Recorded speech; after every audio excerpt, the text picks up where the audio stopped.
Hey guys, welcome to the latest episode of Context is King. I'm Rebecca Brayton, and today we're talking hustle porn. With me, as always, is CEO and founder of WatchMojo, Ashkan Karbasfrooshan. Welcome. How are you? I am well. Hustle porn is this idea that if you're not constantly grinding and not sleeping and not eating and not doing anything but working, that you are not really working.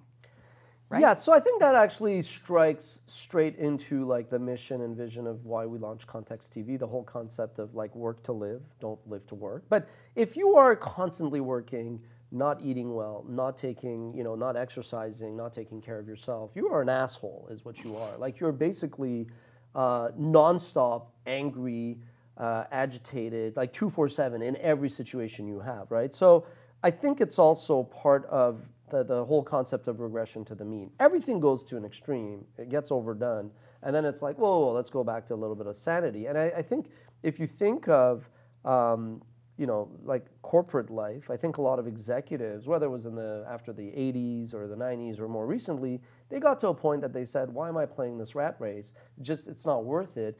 And I think there started to be this emphasis on entrepreneurship, and it's not fringe and it's more mainstream, but I think some people took it too far. Right. Did you ever do this? No, I mean, to be honest with you, it's relative. I think by Montreal standards, people always thought I was kind of demented. Like that drive it is common in probably the Bay Area. I may be a little pussycat by San Francisco area standards. In New York, everybody's driven. They have to. It's so expensive. In Montreal, the early years, people thought I was like crazy, right? I mean, people to this day, they think I'm this like mad man, workaholic.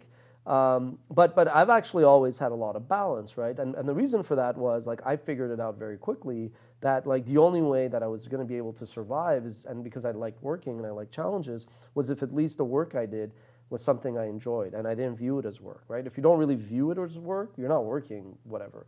And then two, I purposely, and this is another mistake that entrepreneurs make. Entrepreneurs don't just look at what's hot now and try to replicate that. I think sometimes they just listen to things and don't put it into context. So they'll go out and be like, okay, I'm going to start something that I could raise capital right away. Or I'm going to start something where I could go and, maybe hire engineers or whatever, and they'll build a good product. That's fucking dumb, okay, to be honest with you. I think you should pick something that you are really good at and that you can attract talent who shares in that kind of vision. And like you, they all become missionaries instead of a bunch of mercenaries who are going to bail for the next sexy, shiny toy. So I never, as much as on the outside, people were like, my God, you work so much, you're just relentless. And I won't brag, like what we did early on to get the company to a point that it was even on the path to getting to where it is, it did take this kind of, relentless drive and ambition and persistence, but it was never work to me. So I was like the guy who I would leave at 4 and go pick up my kids and come home. I was always thinking, but I would be cooking and cleaning. And, when I heard, not that I'm Bill Gates or Jeff Bezos in any shape, but when I heard them both say that they enjoyed just doing the dishes, to me, I was like, well, yeah. Of course, that's like my sanity time. Just doing something that is so redundant and basic and mundane, but that's when you're not, I think a key difference between like entrepreneurs as a test is you could be a great employee, teammate, and you're as valuable as any entrepreneur is to an organization. But when you go home as an entrepreneur, it's like your day starts. You actually start to think without the distractions about stuff that comes up. And I think there are two kinds of entrepreneurs, those who kind of encourage hustle porn and those who may criticize it. Yeah, I mean, especially in the video game industry. Well, video game industry is where you've seen a lot of that burnout, and I think that's where, like, again, for Ninja and PewDiePie, there are all these other gamers who you never hear about who burn out because there's just a lot of them. It's demand and supply, right? So I think, again, as an entrepreneur, you want to go after where the demand-supply dynamics work in your favor. But ultimately, the video game is that line gets blurred between is this work, is this fun? So it's very, you could argue that if you do something you enjoy, that then you may be more susceptible to the effects of hustle porn, so to speak. Right. Well, Alex Ohanian is someone who's come out against hustle porn specifically. Mr. Williams? Yes. Well, all right, fine. But a lot of what he has talked about is kind of the posting on social media about it.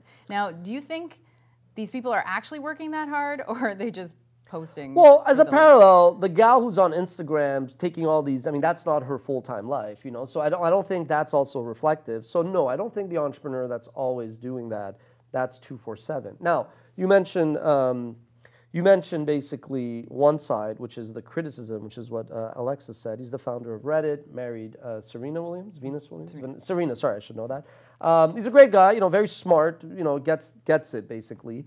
Long story short, though, people criticize Gary Vaynerchuk, who sometimes is like, oh my God, this guy's just... The thing is, to be fair, first of all, a real entrepreneur is not a hater at heart. So I see a lot of entrepreneurs who shit on Gary or others. So I say, look, first of all, if you want my 2 cents on Gary, who hasn't taught, is he deserves credit for basically taking over his dad's wine business and taking it to the next level. So already, people that kind of bash him, I think they're missing the plot, which is, hey, he could have just milked that and gone, lived the Playboy lifestyle. Give him credits for at least pushing the envelope. 2, he also recognized all of these themes that we're talking about, and being very comfortable in front of a mic, just ran with it. And if anything, the people that bash him are, if not explicitly jealous and envious of his success, they're kind of saying more about themselves than about Gary.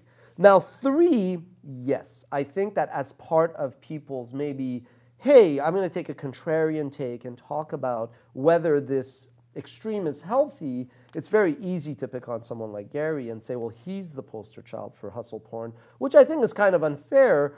Because at the end of the day, he probably has a lot more balance in his life than you think, and it could be as simple as his love of the Jets or love of wine and all that. So, but I think so it's very easy to say, ooh, you're the poster child for this, and Alexis coming on the other side and him being, balance is key.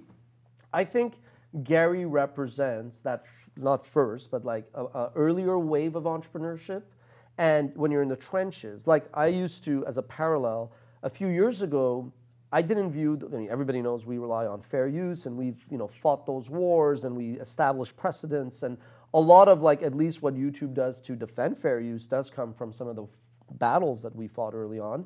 But I myself got to a point where I said, Ash, wait a moment. You're wrapping yourself up in freedom of expression, freedom of the press, and freedom of the media, which are all valid and heartfelt feelings you have. But at the end of the day, some of the comments that you make in your fair use, debates with others, rights holders, it's a bit preachy. Just back the down a bit for a second. And you always say you put yourself in other people's shoes, right? So I think Gary, when I see the criticism, I view it like that his heart's in the right place.